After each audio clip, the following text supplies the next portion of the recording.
എല്ലാവർക്കും കണക്കിന് പഞ്ചസാര ഇട്ട് മിക്സ് ചെയ്യാം. പിന്നെ ഞാനിതിലേക്ക് കൊട്ട മുന്തിരി എന്നിവ ചേർക്കുന്നില്ല, അത് എനിക്ക് അത്ര ഇഷ്ടമില്ല. അതുകൊണ്ട് നിങ്ങൾക്ക് വേണ്ടെങ്കിൽ എടുക്കാം, വേണവർക്ക് മാത്രം കൊട്ട മുന്തിരി എന്നിവ എടുക്കുന്നതാണ്. അപ്പോൾ ഞാൻ ഇതിലേക്ക് പഞ്ചസാര നന്നായി മിക്സ് ചെയ്തിട്ടുണ്ട്. ഇനി ഇത് ചെറിയ ചെറിയ ഉരുളകളാക്കാം.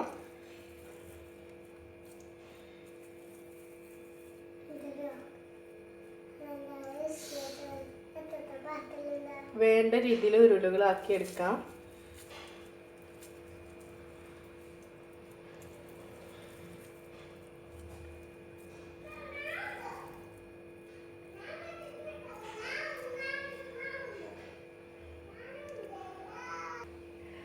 അപ്പോൾ എൻ്റെ 100 ഗോതമ്പ് കൊണ്ടുള്ള ലഡു ഇവിടെ റെഡിയായി വന്നിട്ടുണ്ട്. ഇതെല്ലാവരും ട്രൈ ചെയ്ത് നോക്കുക. ഇഷ്ടപ്പെട്ടാൽ ലൈക്ക് ചെയ്യുക, കമൻറ്റ്സ് ചെയ്യാം. അപ്പോൾ ഈ ചാനൽ ആദ്യമായി കാണുന്നവരാണെങ്കിൽ സബ്സ്ക്രൈബ് കൂടി ചെയ്യാം. Okay, by.